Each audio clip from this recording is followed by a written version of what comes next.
হিয়ারিতে আজকের গল্প হিমাদ্রি কিশোর দাশগুপ্তের বান্ধবগড়ের রাজা সাহেব।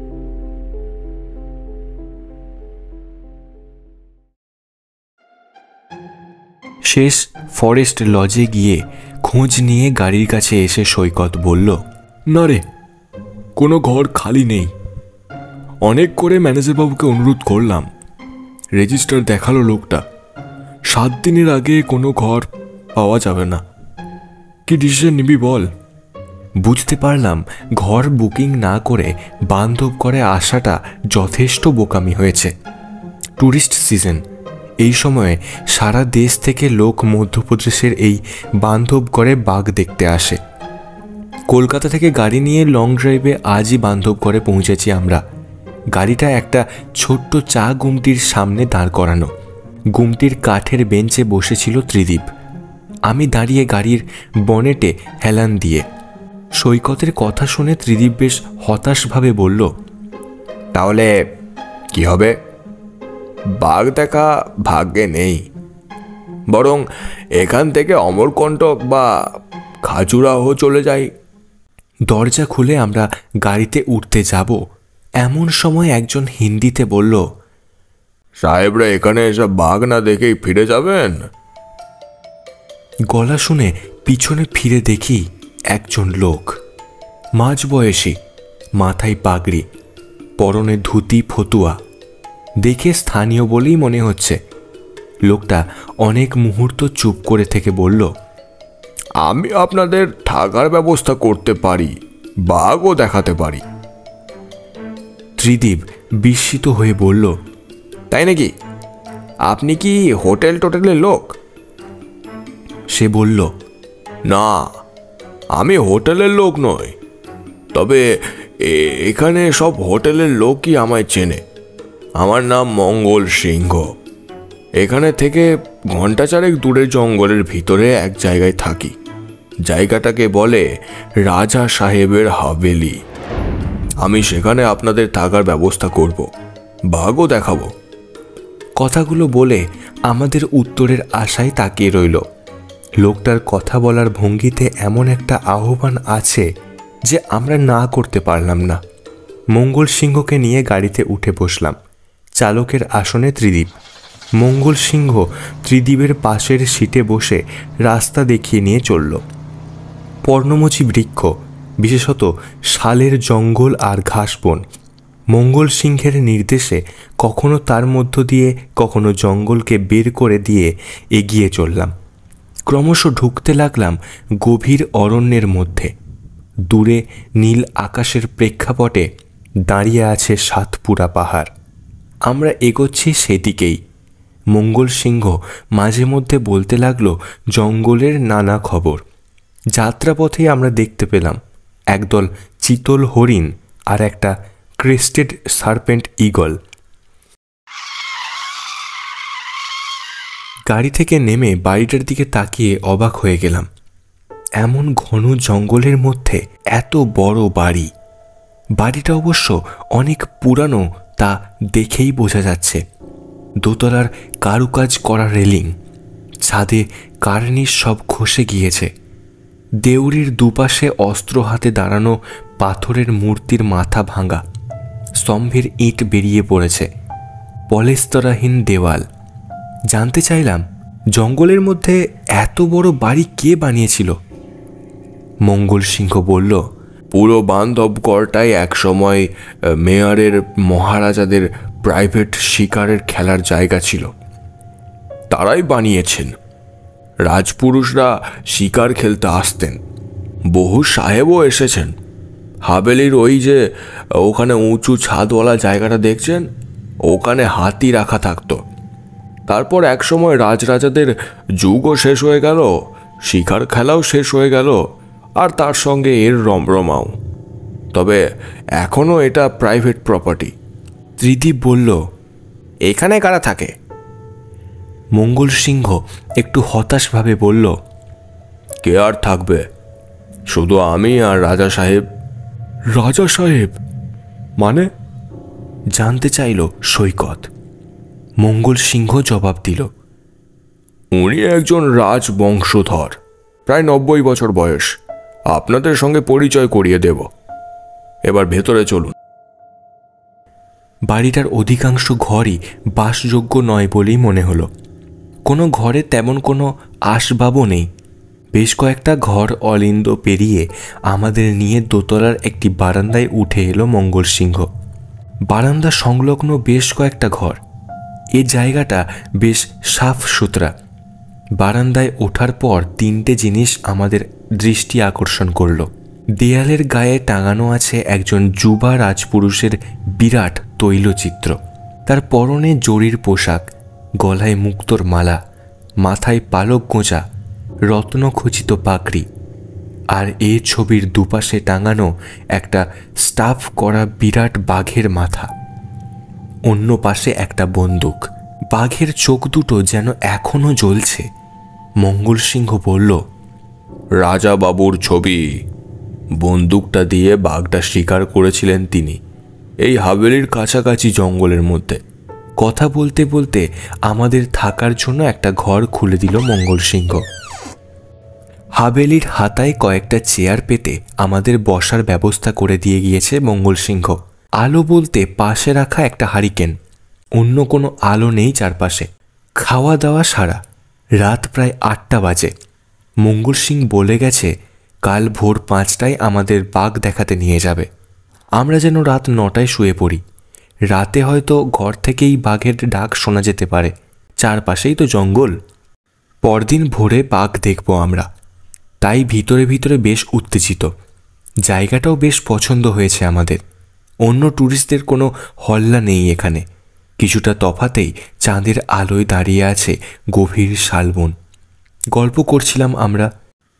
দেখছিলাম হাভেলির একটি মহল থেকে বেরিয়ে কে এগিয়ে আসছে। মঙ্গল সিংহ নাকি? লোকটা আমাদের কাছে এসে দাঁড়াতেই বুঝলাম মঙ্গল সিংহ নয়। তার পরনে খাকি পোশাক, ব্রিচেস, হাই হিল বুট, কাঁধে বন্দুক।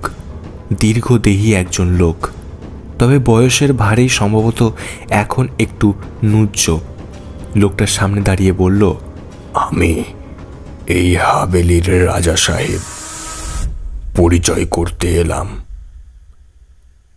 রাজা সাহেব মানে যিনি বাঘ মেরেছিলেন? মেয়রের রাজবংশধর? সম্ভ্রমের সঙ্গে তার দিকে তাকালাম আমরা। মঙ্গল সিংহ তার বয়স যা বলেছিল ততটা না হলেও 80 বছর হতেই পারে।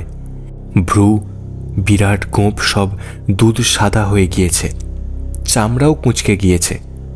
তবে তার অবয়ব বলে দিচ্ছে এক সময় বেশ শক্তিশালী পুরুষ ছিলেন। বয়স তাকে পরাস্ত করতে পারেনি। আমাদের পরিচয়ের পর তিনি বললেন, কাল সকালে তো নিশ্চয়ই আপনারা বাঘ দেখতে যাবেন। তা মঙ্গল যখন বলে গেছে তখন ঠিকই দেখাবে। বান্ধবগড়ে এখন অনেক বাঘ আছে।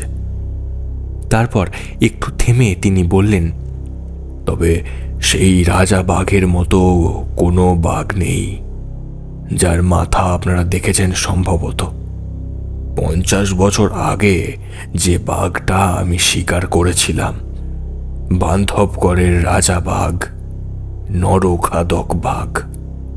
তার কথা শুনে সৈকত বলে উঠল, আপনার বাঘ শিকারের গল্পটা আমাদের বলবেন? শিকার কাহিনী আমরা বইয়ে পড়েছি, কোনো শিকারীর মুখ থেকে গল্প শুনিনি। রাজা সাহেব কিছু দূরের জঙ্গলের দিকে তাকিয়ে বললেন, জায়গাটা এখান থেকে খুবই কাছে। ওই জঙ্গলের মধ্যে একটা নালার ধারে যেখানে মাচায় বসে শিকারটা করেছিলাম। মাচা এখনো বাঁধা আছে। চলুন, ওখানে বসে আপনাদের গল্প শোনাবো। গল্প শোনার আকর্ষণ আমাদের আছে, কিন্তু এত রাতে শালের জঙ্গলে ঢোকা কি ঠিক হবে? রাজা সাহেব বললেন, ভয় পাচ্ছেন?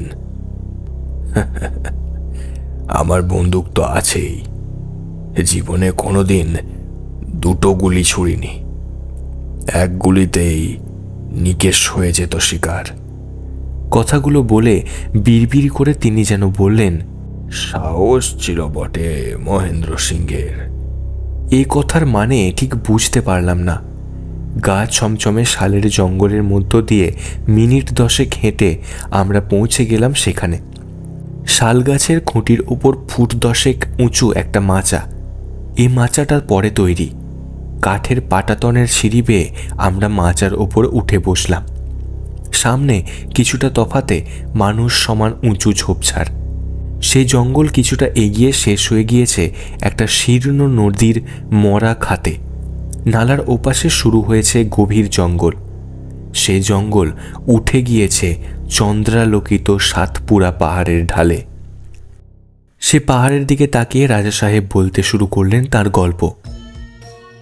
দেশ তখন স্বাধীন হয়েছে, আমাদের রাজত্বও চলে গিয়েছে। রাজ পরিবারের সন্তান হিসাবে এ হাভেলির মালিকানা পেয়েছিলাম আমি। আসতাম আমার সমবয়সী মহেন্দ্র সিংহর টানে। তারা ছিল পুরুষানুক্রমে শিকারী। যেসব রাজা মহারাজা এখানে শিকারে আসতেন তাদের সঙ্গ দিত ও। জঙ্গলের পথ চিনিয়ে শিকারীদের কাছে পৌঁছে দিত। তবে মহেন্দ্রর সঙ্গে আমার সম্পর্ক ঠিক প্রভু পিতৃর ছিল না। সে ছিল আমার অভিন্ন হৃদয় সহচর। আমরা একসঙ্গে ছেলেবেলায় কত ঘুরে বেরিয়েছি এই বনে। মাত্র 14 বছর বয়সে তার সাহায্যে এই বনে বাঘ শিকার করেছিলাম। তবে শিকার ব্যাপারটা যে ঠিক নয় সেটা বোঝার বয়স তখন আমার ছিল না। শরীরে রাজার রক্ত, ছেলেবেলাতেই বন্দুক হাতে তুলে নেওয়াটাই ছিল স্বাভাবিক। তবে আমার নরখাদক বাঘ শিকারের ঘটনাটা আরও পরে। তখন আমার বছর 25 বয়স। আমি বেড়াতে এসেছি এখানে। ঠিক সেই সময়ে বাঘটা হানা নিতে শুরু করলো এখানে। ওই যে নালাটা দেখছেন, ওর ভিতরেই ডেরা বাঁধল বাঘটা। এই নালা চলে গিয়েছে অনেক দূর পর্যন্ত। দুপাশে ঘন জঙ্গল। বাঘের লুকিয়ে থাকার পক্ষে আদর্শ জায়গা। আমাদের প্রাক্তন প্রজারা আমাকে এসে ধরল বাঘটাকে মারার জন্য। মহেন্দ্র সিংহকে নিয়ে আমি জঙ্গলে বেরোতে শুরু করলাম বাঘটাকে মারার জন্য। তাকে চাক্ষুষ না করলেও তার খোঁজ অর্থাৎ পায়ের ছাপ দেখে আমরা বুঝতে পারতাম বাঘটা একটা পূর্ণবয়স্ক প্রকাণ্ড বাঘ। দৈর্ঘ্য প্রায় 12 ফুট হবে লেজের ডগা পর্যন্ত। ওজন হবে 300 কেজি। পরে বুঝেছিলাম আমাদের অনুমান মিথ্যে নয়। যাই হোক, বাঘটা ছিল অসম্ভব ধূর্ত। মানুষ খেকো বাঘ যেমন হয়। আমরা জঙ্গলে খুঁজে বেড়াই তাকে, কিন্তু কিছুতেই তার নাগাল পায় না। কোনো কোনো পথে তার পায়ের ছাপ দেখে বুঝি যখন আমরা তার সন্ধানে ঘুরছি ঠিক তখন সে আমাদের নিঃশব্দে অনুসরণ করেছে। কোনো অসতর্ক মুহূর্তে শিকারীকে শিকারে পরিণত করার জন্য। সপ্তাহ 3 ব্যর্থ অভিযান চলল আমাদের। শুধু একটা জিনিস বুঝতে পারলাম আমরা, সে ইদানিং আমাদের খুব কাছাকাছি ছায়ার মতো ঘুরছে। তার পায়ের ছাপ সে কথাই বলছে। মহেন্দ্র একদিন বলল, এভাবে কিছু হবে না। বাঘটা যখন কাছাকাছি আসে তখন মাচান বেঁধে টোপের ব্যবস্থা করা যাক। আমিও রাজি হলাম সেই প্রস্তাবে। ঠিক এই জায়গাতেই মাচান বাঁধা হলো, কারণ ওই নালাটা এখান থেকে দেখা যায়। ওখান থেকেই তো উঠে আসে বাঘটা। ছাগলের টোপ নিচে বেঁধে এই মাচানে রাত জাগতে শুরু করলাম আমরা। 6টা রাত পেরিয়ে গেলে কিন্তু সে সামনের ওই জঙ্গল থেকে বেরিয়ে ঝাঁপালো না আমাদের রাইফেলের সামনে। অথচ প্রতি ভোরেই আমরা দেখি রোজই সে আমাদের চোখ এড়িয়ে নালা থেকে উঠে এসে আশ্রয় নিয়েছে সামনের ওই ঝোপ জঙ্গলে। সেখান থেকে মাচায় বসা আমাদের লক্ষ্য করেছে। তারপর আবার ফিরে গিয়েছে। খোঁজ দেখে ব্যাপারটা আমরা বুঝতে পারছি। ষষ্ঠ রাতেও যখন কিছু হলো না, তখন সেদিন হাভেলিতে ফিরে মহেন্দ্র আমাকে বলল, এভাবেও কিছু হবে বলে মনে হচ্ছে না। বাঘটার ছাগলের প্রতি আগ্রহ নেই, ওর আগ্রহ মানুষ অর্থাৎ আমাদের ওপর, বিশেষত তোমার ওপর। হয়তো তা তোমার এই জমকালো পোশাক আর পাগড়ির জন্য। আমি খেয়াল করে দেখেছি, তুমি জঙ্গলে যে পাশটা দিয়ে হাঁটছ সে পাশ ধরেই সে অনুসরণ করে আমাদের, অর্থাৎ ও শিকার হিসাবে তোমাকেই পছন্দ করছে। আমার মাথায় একটা প্ল্যান এসেছে। কি প্ল্যান জানতে চাইলাম। সে যা বলল তাতে আমি স্তম্ভিত হয়ে গেলাম। মহেন্দ্র বলল, তোমার পোশাকটা আজ তুমি পরতে দেবে আমায়, আর আমার খাকি পোশাক পরবে তুমি। ছাগল নয়, আজ রাতে আমি তোমার পোশাক পরে টোপ হব মাচার নিচে, আর ওপরে থাকবে তুমি।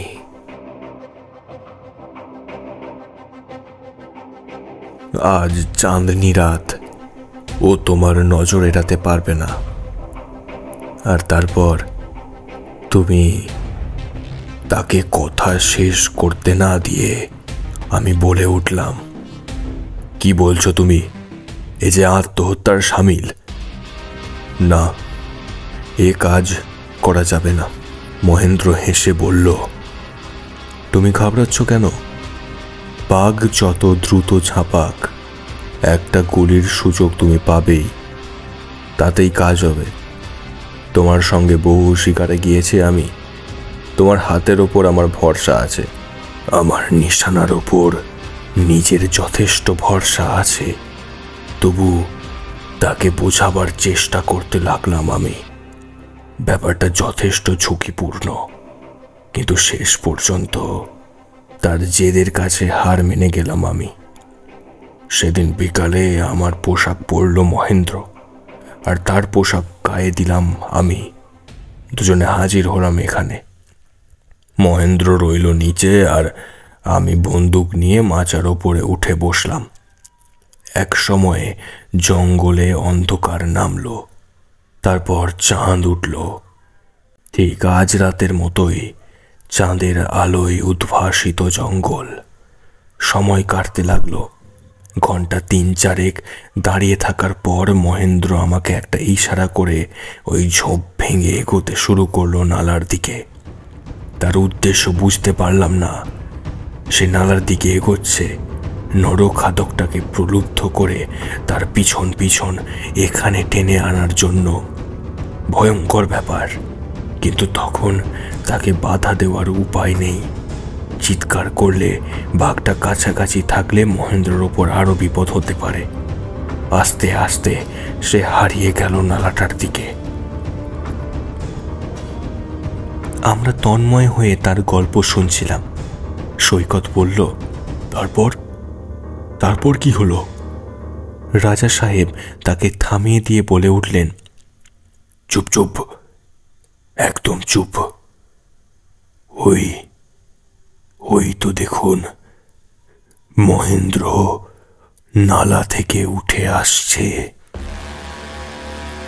ফিস ফিস করে কথাগুলো বলে তার রাইফেলটা কাঁধের ওপর উঠিয়ে নিলেন রাজাবাবু। তার কথা শুনে নালার দিকে তাকিয়ে অবাক হয়ে গেলাম আমরা। সত্যি নালার দিক থেকে এগিয়ে আসছে একজন মানুষ। চাঁদের আলোয় তার গায়ের জরির পোশাক ঝলমল করছে। এ কি করে সম্ভব? 50 বছরের পুরনো গল্প চোখে দেখা যায় নাকি? লোকটা এক সময় আমাদের বেশ কাছাকাছি চলে এলো। রাজাবাবুর বন্দুকের নল ঘুরতে শুরু করেছে লোকটার চারপাশের জঙ্গলের ওপর। হঠাৎ একটা লক্ষ্যে স্থির হয়ে গেল তার বন্দুকের নল। জ্বলে উঠল বন্দুকের উপরে লাগানো টর্চ। সেই আলোয় আমরা দেখতে পেলাম আলোটা ঝোপের ওপর যেখানে গিয়ে পড়েছে সেখান থেকে উঁকি মারছে একটা প্রকাণ্ড বাঘের মাথা। টর্চের আলোয় জল জল করছে তার হিংস্র চোখ। আর এর পরক্ষণেই কান ফাটানো গর্জর করে উঠল রাজা সাহেবের হাতের বন্দুক। পর মুহূর্তেই টর্চের আলো নিভে গেল। রাজা সাহেব চিৎকার করতে থাকলেন, পেরেছি, পেরেছি মহেন্দ্র, আমি পেরেছি। হতবাক আমরা, ব্যাপারটা কি ঘটল কিছুই বুঝতে পারছি না। আর এরপরেই নিচ থেকে সেই লোকটা ছুটে মাছার কাছে এসে ওপরে উঠে এলো। আমরা দেখলাম রাজার পোশাক পরা লোকটা মঙ্গল সিংহ। তাকে দেখে একটু ধাতস্থ হয়ে আমি বিস্মিতভাবে জিজ্ঞাসা করলাম, এসব কি ব্যাপার? আমরা তো কিছুই বুঝতে পারছি না। রাজা সাহেব সত্যি বাঘ শিকার করলেন নাকি? ওই তো ওখানে এইমাত্র বাঘ দেখেছি আমরা। মঙ্গল সিংহ প্রথমে বলল, কোথায় দেখেছেন? তারপর অচৈতন্য রাজা সাহেবকে তুলে ধরে বললেন, একে মাচা থেকে নামিয়ে হাবেলিতে নিয়ে যেতে সাহায্য করুন আপনারা। হাবেলিতে ফিরে এসেছি আমরা। রাজা সাহেবকে তার ঘরে শুয়ে এসে বারান্দায় আমাদের মুখোমুখি দাঁড়ালো মঙ্গল সিংহ, ঠিক সেখানে যেখানে রাজা সাহেবের ছবিটা দেওয়ালের গায়ে টাঙানো আছে।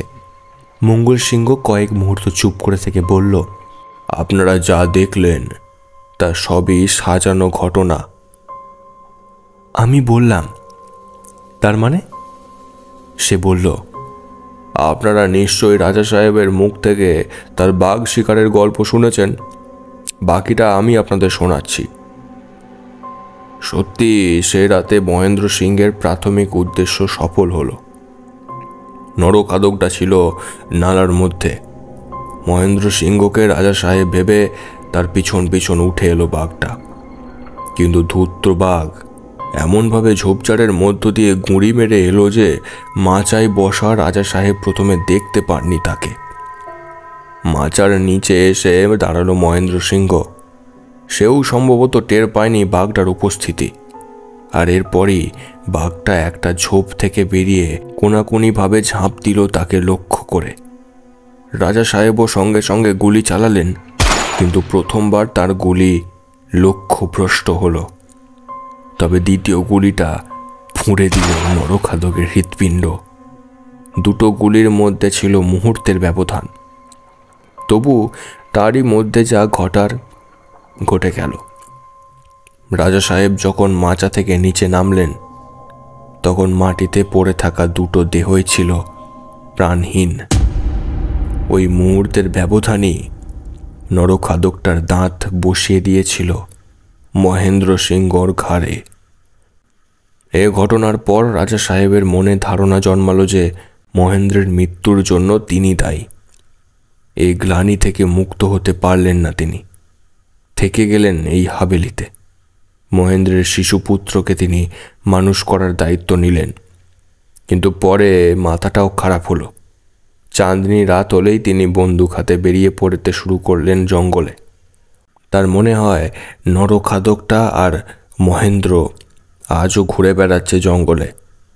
তিনি এক গুলিতে বাঘটাকে সাবার করে ফিরিয়ে আনবে না তার মহেন্দ্রকে। কিন্তু ব্যাপারটা তো বিপজ্জনক। বাঘ তো আজও আছে জঙ্গলে। তাই রাজা সাহেবকে শান্ত করার জন্য আমি একটা কাজ করি। আমি নিজেই চাঁদনি রাতে মহেন্দ্র সাজি, নরখাদকের সেই পুরানো মাথাটা নিয়ে গিয়ে ঝোপের মধ্যে রাখি। রাজা সাহেব বন্দুক নিয়ে মাচায় বসেন। তাতে অবশ্য সত্যি গুলি থাকে না, থাকে ফাঁকা কার্তুজ।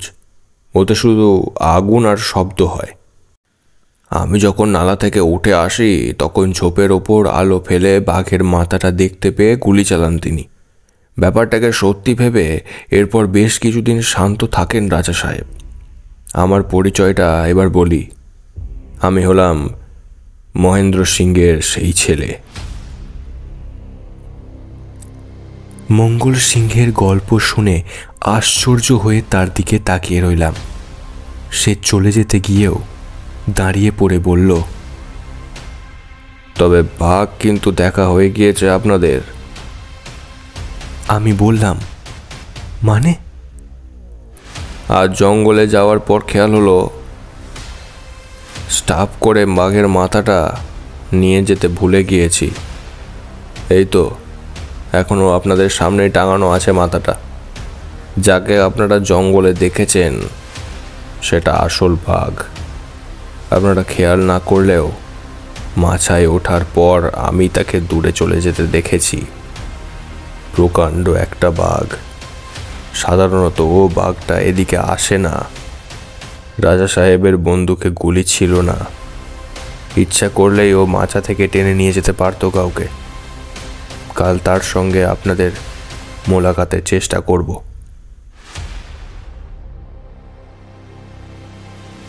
পরদিন মঙ্গল সিংহর দৌলতে সত্যিই তার দেখা পেলাম আমরা। জঙ্গলের মধ্যে এক জায়গায় বিরাট একটা ঝোপের আড়াল থেকে বেরিয়ে আমাদের গাড়ির সামনে কিছুটা তফাতে রাস্তার মাঝখানে দাঁড়ালো মহাকায় শার্দুল। রাজকীয় তার দাঁড়াবার ভঙ্গিমা। সূর্যের আলোয় ঝলমল করছে তার ডোরাকাটা হলুদ দেহ।